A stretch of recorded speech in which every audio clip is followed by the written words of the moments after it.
આજે તરકેશ્વર ગામે ગાય પગલા જૂથ પાણી પુરવઠાની યોજના અને 21 કરોડ જેવી માતબર રકમથી 33 ગામોને પાણી પહોંચાડવા માટેની આ યોજના હતી. પરંતુ ભાજપના ભ્રષ્ટાચાર અને કમલમમાં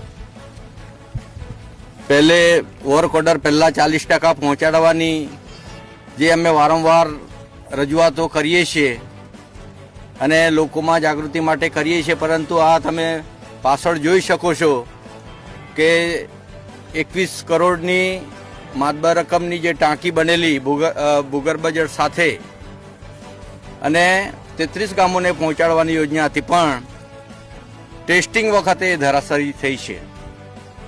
ખાલી 9 લાખ લીટર પાણી ભરવામાં આવ્યું અને એમાં મર્યાદા 11 લાખ લીટરની હતી, પરંતુ 9 લાખ સુધી પહોંચતા ટાંકી આ ધરાશાયી થઈ છે અને પ્રજાના પૈસા પાણીમાં વહ્યા છે.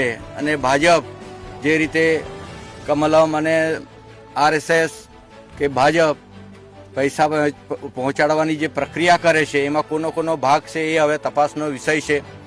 માન્ય સિંચાઈ મંત્રી CR પાટીલ એ પણ અહીંયા તરકેશ્વરમાં ખાતમુહૂર્ત માટે આવેલા અને એમણે આ ખાતમુહૂર્ત કરેલું, પરંતુ આ નિર્માણાધીન ટાંકી અને ટેસ્ટિંગ વખતે જે ધરાશાયી થઈ છે એના માટે કોણ જવાબદાર?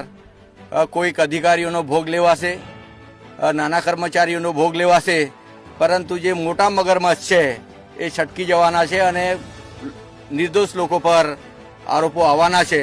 ત્યારે આ સચેત કરીએ છીએ, તમને પણ આ મીડિયાના માધ્યમ થકી આહવાન કરીએ છીએ કે જે સાચી હકીકત છે એ પ્રજા સુધી પહોંચે અને ભાજપનો ભ્રષ્ટાચાર ખુલ્લો થયો છે ટાંકીમાં છાપરે ચડીને, એની આ સચ્ચાઈ છે.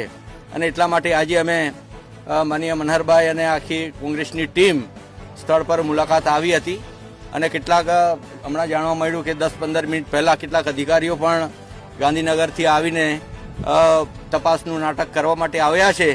પરંતુ અત્યાર સુધી કેટલા રિપોર્ટ થયા, કેટલા ટેસ્ટિંગ રિપોર્ટ થયા, જે તે વખતે કોણ એન્જિનિયર હતા અને કોણ કોન્ટ્રાક્ટર હતા એ પણ હવે તપાસનો વિષય છે.